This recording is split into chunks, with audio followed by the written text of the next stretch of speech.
14 janvier 2011, avenue Bourguiba, Tunis. Alors qu'une foule impressionnante est rassemblée, on distingue une banderole et 2 drapeaux tunisiens. Et si on se rapproche encore, on découvre des pancartes, dont celle-ci. Game over, la partie est finie. Rédigé en anglais, ce message s'adresse aux médias internationaux. Et voici ce qui se passe dans une rue adjacente. Un groupe qui brandit le portrait du révolutionnaire Che Guevara se dirige vers l'avenue Bourguiba. Dans une autre rue, un autre groupe, mais cette fois sans signe distinctif, va forcer le cordon de policiers en civil pour rejoindre lui aussi l'avenue centrale de Tunis.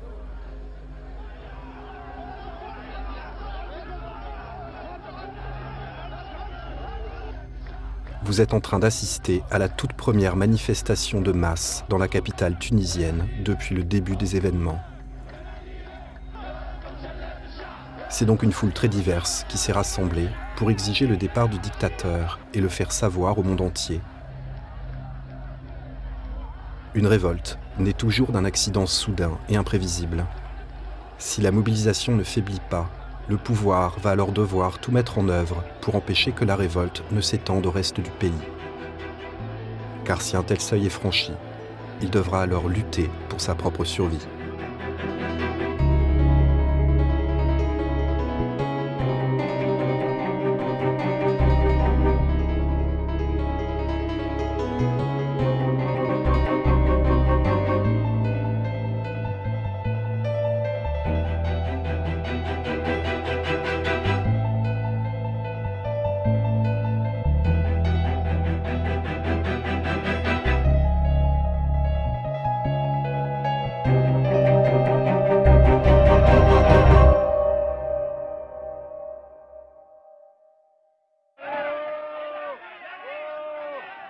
Paris, mai 1968. Suite à une émeute complètement inattendue devant la Sorbonne. Les étudiants occupent maintenant le quartier latin depuis une semaine. Et les affrontements avec la police ont culminé au cours de la nuit des barricades, dont la violence a impressionné la France entière. On m'a expliqué qu'il y avait un mal de la jeunesse, qu'elle était incomprise, qu'il fallait faire l'effort de la comprendre, etc. Tout ça n'était sans doute pas faux. Il y a toujours des problèmes à résoudre. Mais ce qui était très frappant, c'était la violence et la rapidité du mouvement. Et en 8 jours, Paris a été mis dans un désordre extrême. Le pouvoir est submergé par cette mobilisation étudiante totalement inédite. Non seulement la réponse répressive s'est révélée inefficace, mais elle a contribué à envenimer la situation. Le 11 mai 1968, le Premier ministre Pompidou, absent depuis le début des événements, rentre d'un voyage diplomatique. Et à peine débarqué, il avait déjà son discours rédigé dans l'avion, et il est allé trouver le général, et il l'a convaincu qu'il fallait faire le contraire de ce qu'on avait fait jusqu'à présent, c'est-à-dire en clair, réouvrir la Sorbonne qui était fermée. Réouvrir la Sorbonne et demander à la justice de statuer très vite sur le cas des étudiants qui avaient été arrêtés durant cette nuit d'émeute. J'ai décidé que la Sorbonne serait librement rouverte à partir de lundi, les cours reprenant à la diligence du recteur et des doyens. À partir de lundi également, la Cour d'appel pourra, conformément à la loi, statuer sur les demandes de libération des étudiants condamnés. Le Premier ministre réagit de façon classique. Puisque la solution répressive n'a pas fonctionné, il fait des concessions, ce qui, en temps normal, apaiserait la situation. À ce moment-là, on a espéré que la chose allait se résoudre. Mais voici ce que l'on entend depuis quelques jours dans les usines. Il est sûr et certain que ça a sensibilisé l'opinion publique. Ça c'est sûr et certain. La classe ouvrière, après tout, les matraques, elle les connaît. Quand j'ai été manifesté, je vais pas manifester. Quand je vais manifester, qu'on a des gardes mobiles ou des CRS en face de nous, alors on les connaît, quoi. On les connaît. Alors il est sûr et certain qu'on apprécie à leur juste valeur ce qu'ils ont fait.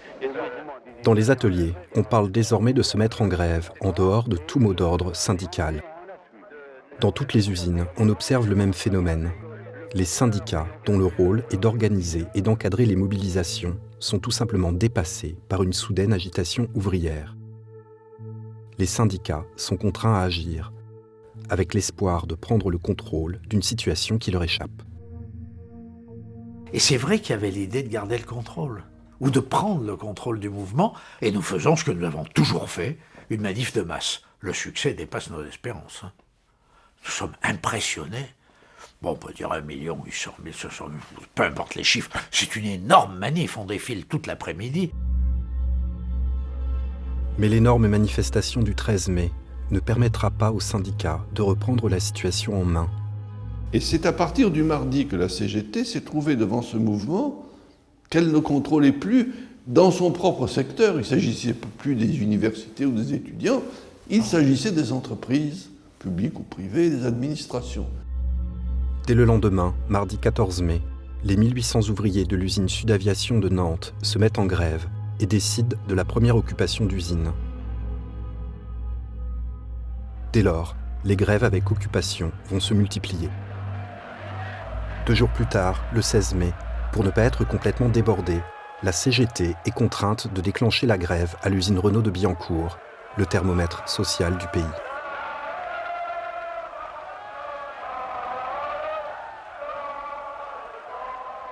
Et en fait, quand je suis arrivée ici, tout le monde sortait de tous les coins. Je suis arrivée au bureau syndical, tout le monde était un peu dépassé par tous ces gens-là qui sortaient. Oui, ça tirait vachement vite et c'était un peu surprenant. Personne ne s'y attendait tellement. Là, le centre de gravité de mai 68 se déplace des universités vers les usines. C'est désormais dans les grandes entreprises françaises que ça se passe. Et à l'époque, il y en a énormément. Un mouvement social se constitue fort de millions et de millions. Ce n'est pas les habituelles dizaines de milliers, la fine pellicule des militants qui descendent dans la rue, c'est vraiment le peuple dans ses profondeurs. On en avait marre, on ne savait pas exactement, on n'avait pas encore établi exactement pourquoi on voulait occuper l'usine, mais on voulait l'occuper et tout le monde voulait l'occuper. Et on n'avait jamais rien obtenu jusqu'à présent. On a dit, bon ben, il y a une action étudiante, on va essayer de coopérer avec eux et de faire quelque chose. Finalement, peu importe que les ouvriers et les étudiants n'aient pas les mêmes motivations. Le succès des uns vient de donner aux autres une envie irrésistible d'agir à leur tour.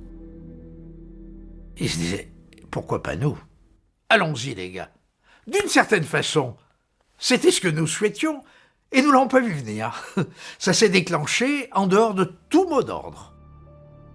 En quelques jours, la révolte va passer de quelques milliers d'étudiants à 10 millions de grévistes. Ouvriers, employés, cadres, fonctionnaires, mais aussi les agriculteurs, les marins-pêcheurs, toutes les catégories sociales entrent dans le mouvement.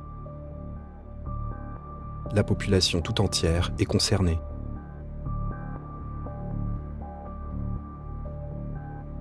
En s'affrontant violemment et pendant une semaine avec les forces de police, les étudiants ont bouleversé la perception des possibles dans la société française de 1968. Chacun y voit désormais l'opportunité de faire valoir ses propres revendications. C'est un phénomène irrésistible qui a pris de vitesse tous les corps constitués, l'État, les syndicats, les partis politiques. Le pouvoir a été, comme tout le monde, ballotté par les événements. En dépit des concessions accordées par le Premier ministre, la révolte s'est étendue avec une rapidité déconcertante.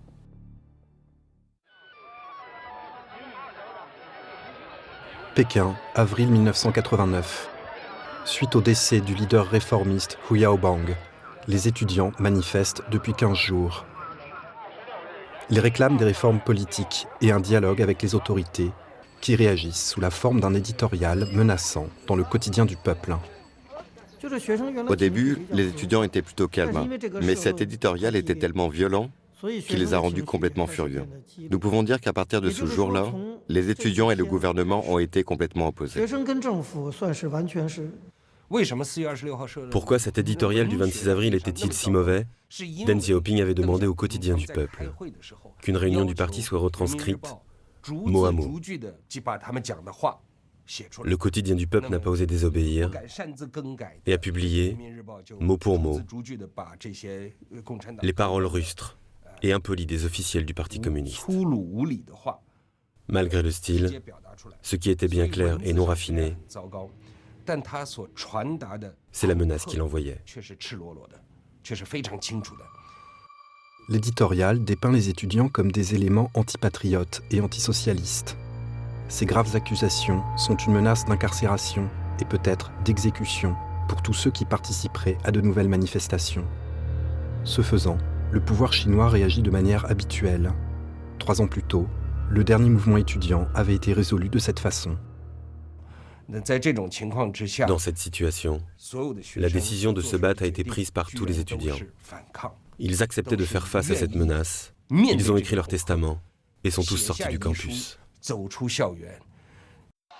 Jeudi 27 avril 1989. Choqués et humiliés, la peur au ventre, ces étudiants ont décidé de se rendre place Tiananmen, le cœur politique du pays. Première surprise, les étudiants sont chaleureusement encouragés sur leur passage par les Pékinois. Deuxième surprise, leur cortège gonfle à mesure qu'ils s'approchent de la place Tiananmen. Troisième surprise, les étudiants traversent un premier barrage de police avec une facilité déconcertante.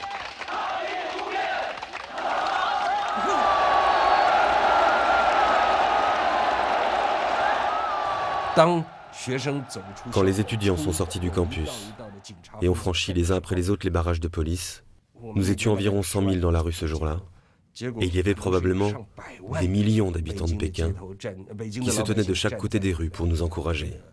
À ce moment-là, j'ai pensé qu'il s'était passé un changement psychologique.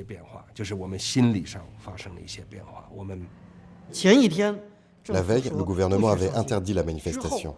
Et le jour même, tout le monde était dans la rue. L'angoisse de la répression annoncée par l'éditorial publié la veille a disparu, laissant place à une sensation d'euphorie et de puissance. C'est aussi un changement de perception radical dont toute la Chine est témoin.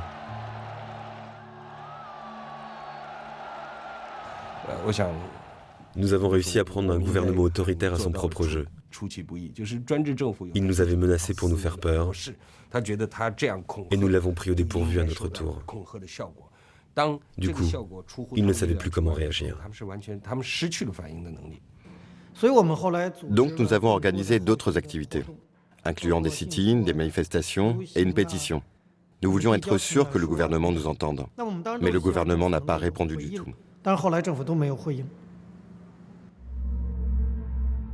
Après cet immense succès, l'enjeu pour les leaders étudiants sera de faire tenir le mouvement jusqu'à une échéance que tout le monde a en tête. La visite que Gorbatchev doit débuter à Pékin dans 2 semaines. Mais certains étudiants, lassés, commencent déjà à reprendre les cours. C'est alors que les leaders étudiants trouvent une idée qui va cette fois frapper le pouvoir de plein fouet et l'obliger enfin à réagir. Nous n'arrêtions pas de discuter. Wakashi et moi, avec les autres, nous avons finalement décidé d'agir encore plus radicalement en mettant en place une grève de la faim. Une grève de la faim, pour ces étudiants, c'est un mode d'action totalement nouveau. C'est aussi un acte qui va choquer et bouleverser tous les Chinois, pour qui se priver volontairement de nourriture est totalement impensable. Les grévistes de la faim ont choisi de s'identifier avec un bandeau blanc. En se rendant place Tiananmen, ils attirent une masse de curieux, des dizaines de milliers de Pékinois qui, de fait, les soutiennent. Et puis, 10 000, des dizaines de milliers de Pékinois sur les bas-côtés, dans les rues, silencieux, nous accompagnaient jusqu'à la place Tiananmen. Oui, nous étions prêts. Nous étions prêts à mourir. Je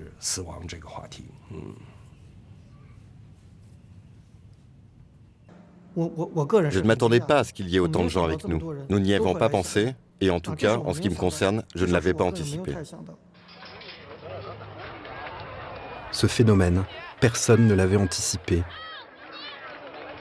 Ce que les grévistes de la faim viennent de déclencher est soudain et inattendu. En l'espace de 3 jours, plus de 500 000 personnes vont prendre possession de la place Tiananmen.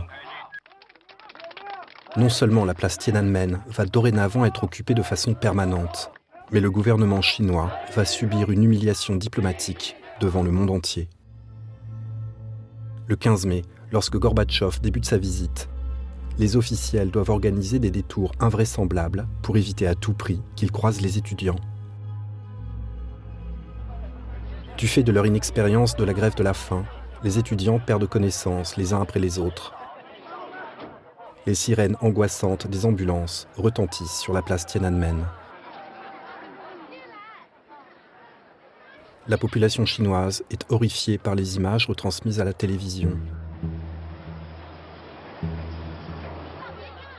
Des centaines de milliers d'étudiants de province affluent maintenant à Pékin pour soutenir leurs camarades. À Shanghai, 500 étudiants débutent à leur tour une grève de la faim. Il y a des manifestations dans plus de 200 villes chinoises. Des ouvriers s'y mettent aussi, et pour la première fois, des usines cessent le travail. Toutes les catégories sociales sont désormais concernées. Le 18 mai, 1 million de personnes occupent la place Tiananmen. Et voilà, en créant un bouleversement populaire avec la grève de la faim, et en profitant de l'actualité internationale, les étudiants de Pékin viennent d'étendre leur révolte au pays tout entier. Iran, 1978. Suite à un article de journal offensant l'ayatollah Khomeini, un chef religieux en exil, le clergé chiite est entré en révolte contre le Shah. Cette révolte se déroule selon un cycle qui se répète tous les 40 jours, à l'occasion de la célébration rituelle des martyrs de la répression. Les religieux s'efforcent de rallier à leur cause les autres secteurs de la société, mais ils n'y parviennent pas. Au bout du 6e cycle de 40 jours, c'est-à-dire après 8 mois de révolte, les mobilisations religieuses finissent par s'essouffler. Entre, disons, mai et juillet 78, on a eu un sentiment que les choses se tassaient. Puis la famille impériale est partie sur la Caspienne pour les vacances. La torpeur de l'été s'est abattue un peu sur le pays. Rien ne laissait présager des mouvements de foule. À cette époque, des militants religieux s'attaquent régulièrement aux symboles de l'occidentalisation. Les grands magasins, les banques et les cinémas. C'est dans ce contexte que le 19 août 1978, le cinéma Rex à Abadan, une ville industrielle d'Iran, est volontairement incendié. 477 victimes, en majorité des femmes et des enfants, sont brûlées vives. Les portes du cinéma ont été fermées de l'extérieur. L'émotion populaire est telle qu'une rumeur se met à courir sur l'identité des responsables de l'attentat. Dans une société fermée, dans un État autoritaire, et devant une police politique très très dangereuse et très équipée, toujours à la suite de chaque décès, de chaque mort suspecte, de chaque événement un peu exceptionnel, le premier accusé, c'est la SAVAK. C'est pour ça qu'en fait, on disait que c'est la SAVAK, c'est la SAVAK, c'est la SAVAK, c'est la SAVAK, c'est la SAVAK, qui était l'ennemi juré de 90% de la population. C'est ça. D'abord, il y a eu une enquête qui a abouti assez rapidement, mais on a su surtout le nombre de victimes. On n'a rien fait. Il fallait mettre les drapeaux en berne. Il fallait que le roi, ou au moins la reine, beaucoup plus adaptée à ce genre de circonstances, se rende sur place pour participer à des funérailles. Il fallait organiser une cérémonie religieuse générale à Téhéran, dans une grande mosquée initiée par le gouvernement. On n'a rien fait. L'ordre a été donné à la presse de traiter l'événement comme un fait divers. L'émotion suscitée par l'incendie du cinéma agrège désormais l'ensemble des oppositions au régime.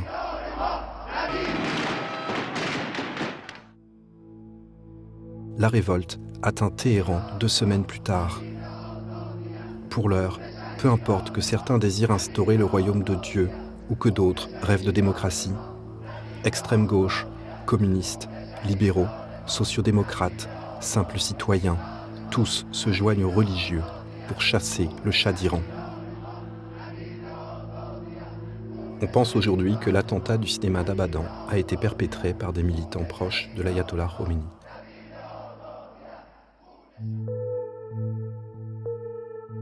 Pologne, chantier naval Lénine de Gdansk, août 1980. Le licenciement d'une ouvrière qui milite pour la légalisation des syndicats libres a déclenché une vaste grève qui dure maintenant depuis 10 jours. Les ouvriers sont en train de mettre en œuvre une stratégie inédite dans l'histoire des révoltes. Une stratégie qui doit leur permettre d'éviter ça.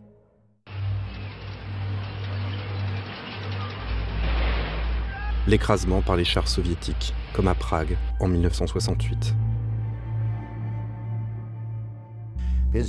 Alors cette possibilité de l'intervention était là, bien présente. Nous le savions. Cette grève pouvait très bien se terminer en bain de sang. Leur idée est simple, limiter leur révolte à la société civile. Réclamer le droit de s'organiser librement entre travailleurs au sein des usines et laisser le pouvoir au Parti communiste. Nous étions donc conscients qu'en s'enfermant, en organisant une grève, en occupant les lieux, nous mettions le pouvoir dans une situation très difficile. Parce que quand on sort dans les rues, comme nous en 1976 à Varsovie, c'est le moment où le pouvoir peut agir. Ils peuvent envoyer la police, l'armée, ils peuvent tirer. C'est une stratégie sur le fil du rasoir, dont le succès repose sur le contrôle absolu des événements. Pour éviter l'intervention armée du pacte de Varsovie, il faut cloisonner la révolte au sein des usines, contrôler les revendications et empêcher les manifestations de rue. Le 23 août, le vice-premier ministre polonais Jagielski, l'un des plus hauts responsables du pays, est contraint de venir négocier avec le comité de grève qui représente maintenant 370 entreprises de la région et 400 000 salariés. Les ouvriers ont interdit aux véhicules de la délégation de pénétrer sur le chantier. C'est donc à pied, encadré par 2 rangées d'ouvriers, que le vice-premier ministre se rend à la table des négociations. Walesa, le représentant des ouvriers, et Jagielski commencent une négociation serrée et sous haute tension, alors que le monde entier a les yeux rivés sur Gdansk, tant l'enjeu est inédit. Le droit de créer le premier syndicat libre de toute l'Europe de l'Est.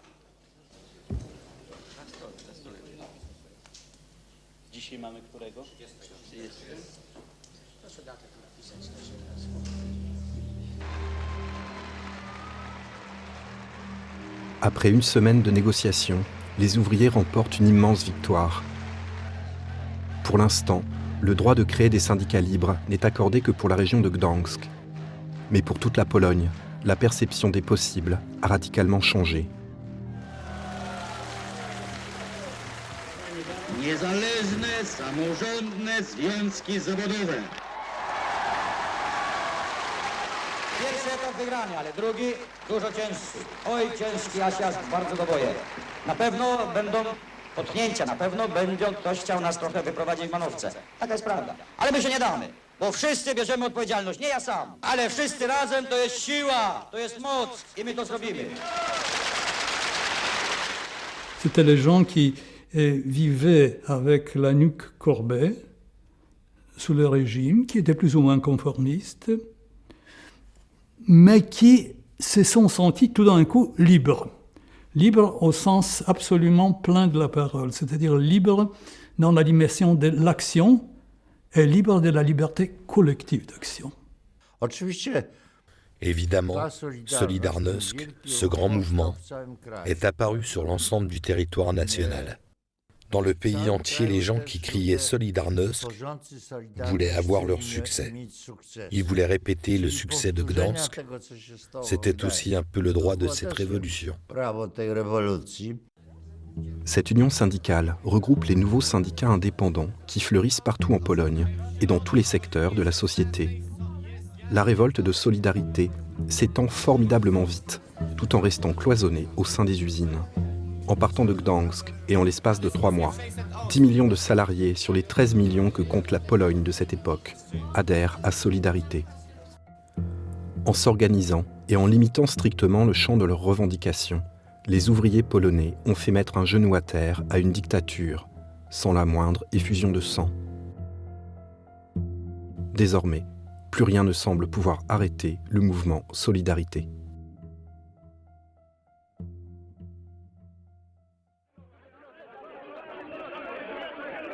Tunisie, décembre 2010. L'immolation de Mohamed Bouazizi, un marchand ambulant de Sidi Bouzid, a déclenché une révolte qui s'étend maintenant aux localités voisines. Les jeunes s'attaquent aux symboles du pouvoir et notamment aux postes de police. La police répond par des tirs à balles réelles. Et il y a des morts. La vague de contestation passait de préfecture en préfecture à une très grande vitesse. Les avocats, les activistes des droits de l'homme, ainsi que la base du principal syndicat de Tunisie, l'UGTT, qui regroupe pas moins de 500 000 membres, tentent à la fois d'attiser et d'encadrer le mouvement. S'il existe une tradition contestataire à la base du syndicat, la direction nationale entretient au contraire une grande connivence avec le pouvoir en place. Son secrétaire général, Abdesalem Jrad, un personnage charismatique reconnu dans toute la Tunisie, a même officiellement soutenu la dernière candidature de Ben Ali en 2009. Le 25 décembre 2010, à Tunis, un premier rassemblement est organisé devant le siège de l'UGTT. Et les gens nous regardaient, ne comprenaient rien. Pour eux, c'était comme si nous étions des extraterrestres parce que personne n'ose scander des slogans contre Ben Ali dans la rue. Donc les gens étaient quelque part effrayés, étonnés. La première période était pas évidente à vivre parce qu'il y avait encore beaucoup la peur, beaucoup. C'est-à-dire on avait même peur d'aller sur Facebook parce qu'on ne savait pas trop comment on était surveillé. Je me rappelle la première période, donc du 17-18 jusqu'à, allez, on va dire, je ne me rappelle pas exactement, mais fin décembre, 25-26, on était beaucoup plus à regarder les vidéos. Je ne partageais pas. Donc c'est important, parce que la peur était là. Le 28 décembre 2010, alors que des émeutes sanglantes continuent en province, Ben Ali se rend au chevet de Mohamed Bouazizi. Il reçoit ensuite la mère et la sœur de Bouazizi, et comme à son habitude, il propose de l'argent en dédommagement. Par ces 2 actes de communication, Ben Ali espère calmer les esprits. Mais dans les jours qui suivent, la révolte va au contraire franchir plusieurs seuils critiques. Le 3 janvier, une émeute dégénère dans la ville de Tala, où 250 personnes attaquent le siège du parti au pouvoir. Le 6 janvier, ce sont tous les avocats du pays qui se mettent en grève. Le 8 janvier, une seconde personne s'immole par le feu à Sidi Bouzid. Les 8 et 9 janvier, au moins 23 personnes sont tuées par balles dans le pays. La révolte franchit un nouveau seuil le 12 janvier, lorsque l'UGTT organise la première grève massive à Sfax, la capitale économique du pays. Et la manifestation qui s'est tenue le 12 à Sfax était sans précédent dans l'histoire de la Tunisie.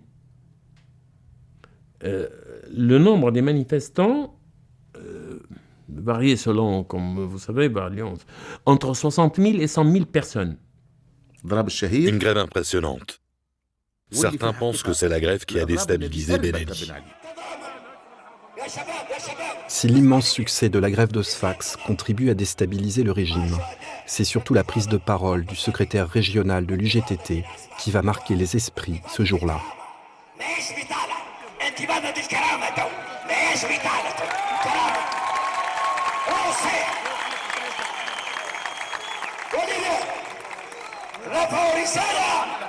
للمجتمع المدني وخلطنا مع المحامين واحنا متضامنين مع اخواننا المحامين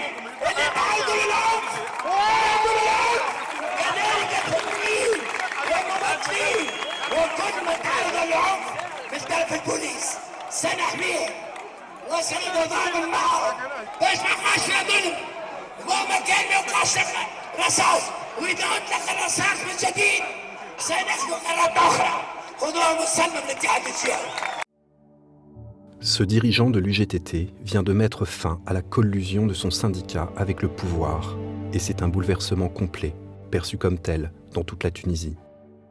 C'est le 12 où tout a basculé, finalement, d'un point de vue populaire, dans l'esprit des gens. Pour la première fois depuis le début de la révolte, une grève générale est programmée à Tunis pour le vendredi 14 janvier 2011. La veille de la grève, Ben Ali fait un discours télévisé dont la forme va déconcerter tous les Tunisiens. Dans l'espoir de se rapprocher des gens, il ne s'adresse pas à eux, comme de coutume, en arabe littéraire. Ce soir-là, il parle le dialecte tunisien. أتكلمكم بلغة كل التونسيين والتونسيات. أتكلمكم الآن لأن الوضع يفرض تغيير عميق. نعم تغيير عميق وشامل. وأنا فهمتكم. نعم أنا فهمتكم. فكفى عنفا. الكرتوش مش مقبول. ما عندوش مبرر. إلا لا قدر الله حد يحاول يفك سلاحك. Quand j'ai remarqué qu'il a changé de ton, moi j'ai eu peur. J'ai eu peur parce que je pensais que les Tunisiens allaient le croire. Et puis, même avant qu'il ne finisse son discours, les gens du RCD, ses supporters, étaient déjà dans la rue en train de klaxonner. Location. Osman, Hassan. 5 كلاب location بعضهم يزمروا حاسين. Ce Tunisien est en train de découvrir que ce concert de klaxon n'a rien de spontané. Il s'agit d'une manifestation de joie populaire fabriquée de toutes pièces par le pouvoir.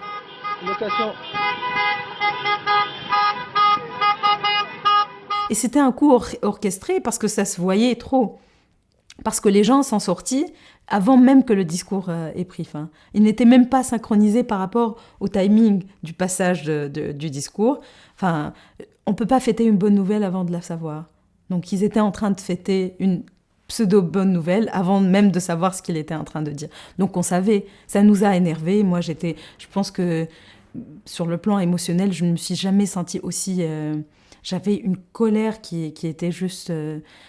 surdimensionné, mais après, je me disais qu'il fallait qu'on se calme un peu parce qu'il était encore en train de parler. Et puis, il n'était pas du tout synchronisé son propos. Moi, dans mon quartier, lui, quand il disait « il faut cesser le feu », à 2 rues de chez moi, ça tirait encore. Je me disais, il y a un truc qui ne... Il y a un manque de communication, ils sont en train de tomber, là. Il y a quelque chose qui va mal. Les promesses de Ben Ali et la grossière tentative du parti au pouvoir ne parviennent pas à enrayer la mobilisation. Le 14 janvier, même des gens qui n'ont jusqu'à présent jamais manifesté décident de franchir le pas. Et je me rappelle à côté, donc j'ai rejoint la manif à côté de la cathédrale de Tunis et j'ai commencé à marcher. Parce qu'il y avait quand même, la foule commençait à se construire et j'arrivais pas à crier au début. J'avais un nœud ici, j'arrivais pas à exprimer. Et c'est en arrivant peut-être un peu plus loin que le théâtre, donc on va dire aller 300 mètres, 200, 300 mètres, que j'ai pu crier un mot. Et ensuite, devant le ministère, bon là, ça partait dans tous les sens et je me suis lâché et là, on m'a crié pendant des heures.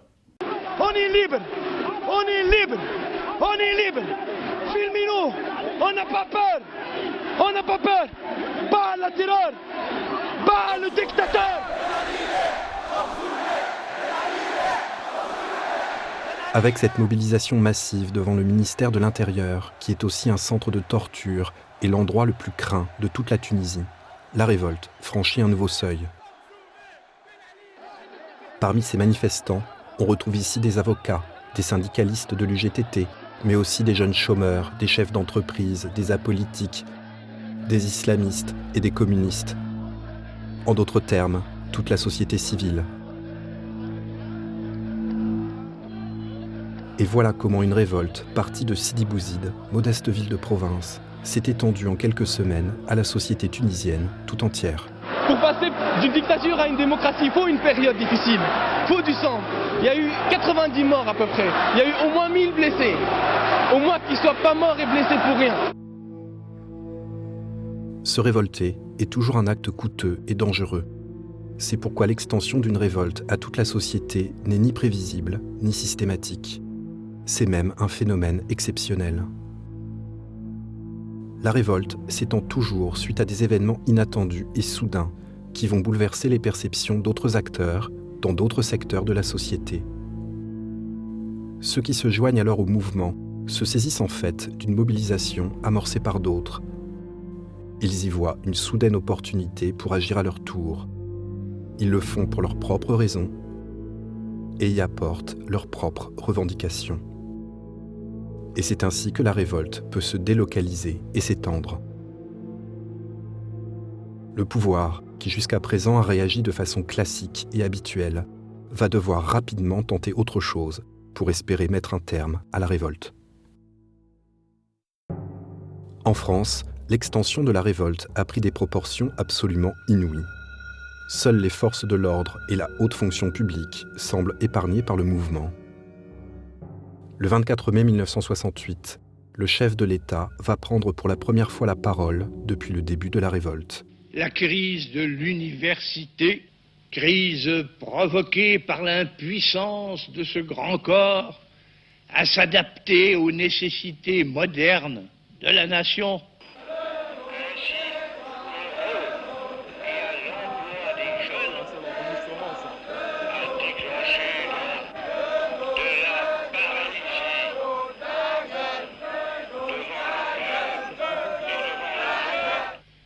Si par un oui massif, vous m'exprimez votre confiance, j'entreprendrai avec les pouvoirs publics, et je l'espère, le concours de tous ceux qui veulent servir l'intérêt commun.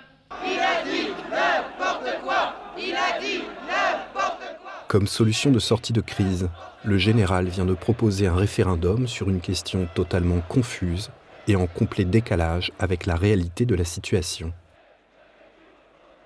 Et puis alors, ça a été une seconde nuit d'émeute, on a tenté de donner assaut à l'hôtel de ville de Paris, on a donné assaut à la Bourse, on a même mis le feu à la Bourse, et il y a eu toute la nuit des poursuites entre manifestants et police.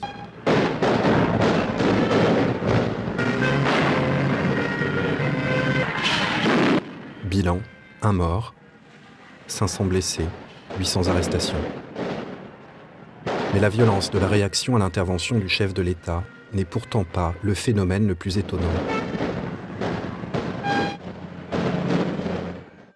Le plus surprenant est que la décision présidentielle, qui en temps normal représente l'autorité absolue sur l'appareil d'État, ne va tout simplement pas être mise en œuvre par les ministres concernés. Cet attentisme au plus haut niveau de l'État peut désormais s'observer dans toutes les strates de l'administration. Des gens qui n'obéissaient plus. Qui d'ailleurs ne mettaient pas souvent, ne contestaient pas les ordres qu'on leur donnait. Ils disaient bien, mais ils ne faisaient rien. En France, les chaînes hiérarchiques sont en plein délitement et l'appareil d'État est en train de vaciller de l'intérieur. Dans la Chine de 1989, le pouvoir est exercé de façon collégiale. Li Peng, le Premier ministre. Deng Xiaoping, l'ancien secrétaire général du parti, aujourd'hui président de la commission militaire centrale. Et Zhao Ziang, le secrétaire général du parti communiste. Si Deng Xiaoping et Li Peng sont partisans de la plus grande fermeté face à la révolte, Zhao Ziang avait au contraire admis dès le 4 mai que les demandes des étudiants étaient en partie légitimes. Nous avons senti la division dans le gouvernement Quand Zhao Ziang a fait son discours public le 4 mai, il recevait des invités étrangers et le discours a été ensuite publié dans le journal. Autrement dit, il y avait dans le Parti communiste un côté réformateur et un côté conservateur, même si c'était une posture. Cela était très important. Le 16 mai, lorsque Zhao Ziang rencontre Gorbatchev à Pékin, il fait porter la responsabilité du désordre sur Deng Xiaoping. Deng Xiaoping et Li Peng sont fous de rage. Non seulement Zhao Ziang vient de briser la collusion au sommet de l'État chinois devant un étranger, mais en plus, dès le lendemain, les manifestants s'engouffrent dans cette brèche et dirigent leur slogan directement contre Deng Xiaoping. En Chine, le pouvoir apparaît désormais comme divisé en deux camps, et c'est alors que va se produire un autre événement. Le 18 mai, le Premier ministre Li Peng a convoqué les leaders étudiants au palais de l'Assemblée du peuple pour leur infliger une remontrance publique. Alors qu'en raison de leur grève de la faim, certains, comme Wer Kai-shi, sortent juste de l'hôpital.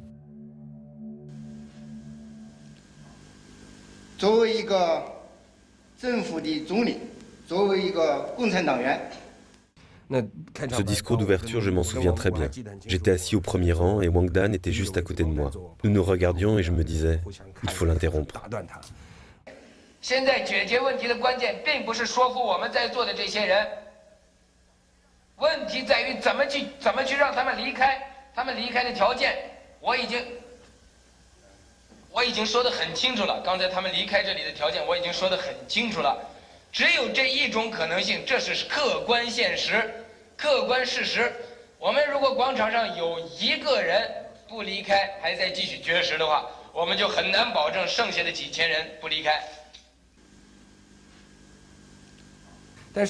Et le gouvernement n'a pas ordonné à la télévision de censurer ce passage. Et cette scène a été diffusée dans toute la Chine et dans le monde entier. Le fait qu'un étudiant engueule publiquement le Premier ministre chinois n'est pourtant pas le phénomène le plus étonnant. Le plus surprenant est que cette émission enregistrée soit diffusée le soir même à la télévision. Soit l'ordre de le censurer a été donné mais non exécuté, soit, pire encore, aucun ordre n'a été donné.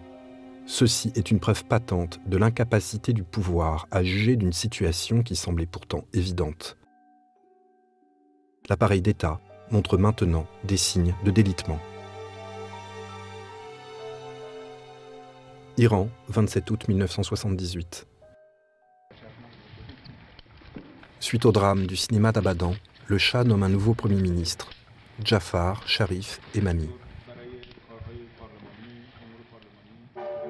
Pour la première fois, et en signe d'apaisement, il décide d'autoriser une manifestation le 7 septembre.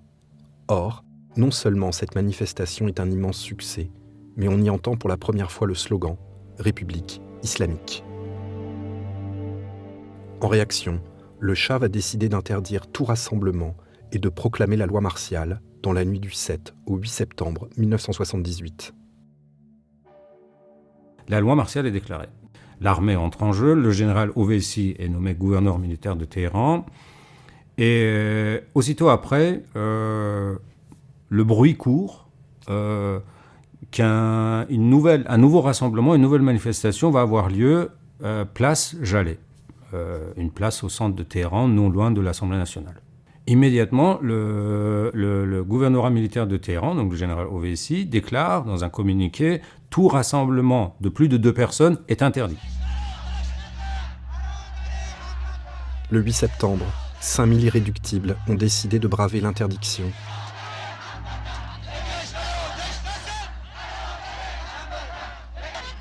Et l'armée réagit. La répression tourne au carnage.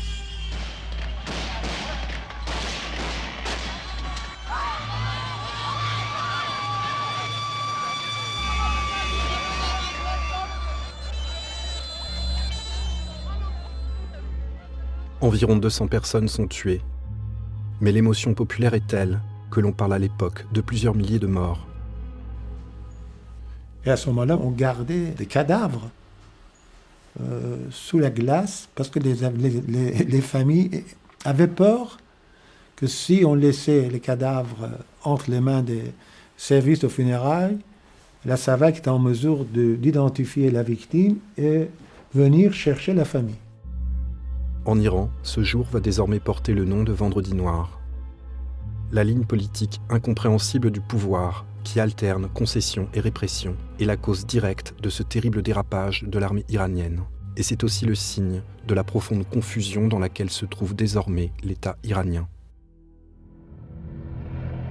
La révolte de solidarité a aggravé la situation économique de la Pologne, qui est maintenant au bord du gouffre. Mais du point de vue du pouvoir, il y a pire. En quelques mois, un quart des adhérents du Parti communiste, soit 700 000 personnes, sont également devenus membres de Solidarité. Donc ces gens du parti ont commencé à s'organiser au niveau interne, justement en souhaitant réformer le parti de l'intérieur. Or, cela nous posait un problème très gros, parce que nous savions que l'intervention des soviétiques en Tchécoslovaquie a commencé justement au moment où les soviétiques se sont rendus compte que le Parti communiste et ses structures se décomposaient de l'intérieur.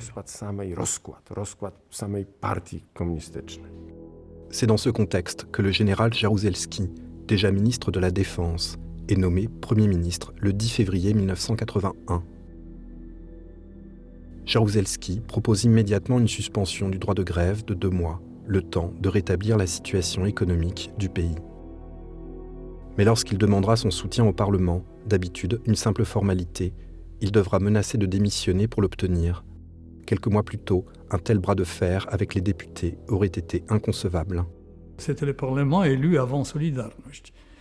En principe, il aurait dû être totalement obéissant au Parti communiste. Mais il s'est révolté. Les divisions au sein d'un Parlement habituellement monolithique qui paralyse les actions du pouvoir sont le signe que l'État polonais commence à se désintégrer.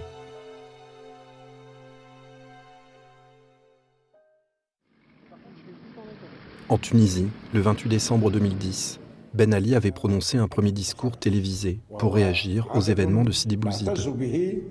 ونتقبل التحديات التي يطرحها علينا لتشغيل هذه النسبة المرتفعة من حامل الشهادات ضمن طالب الشغل. Quand tout à coup, عبر مختلف آليات التشغيل وبرامجه. ورغم الصعوبات التي يطرحها هذا النوع المستجد من البطالة فإنه يبقى مصدرا للتفاؤل بالمستقبل. تفاؤل شعب متعلم. Le téléphone de Ben Ali va sonner pendant plus d'1 minute et l'intervention télévisée du dictateur passe du solennel au ridicule.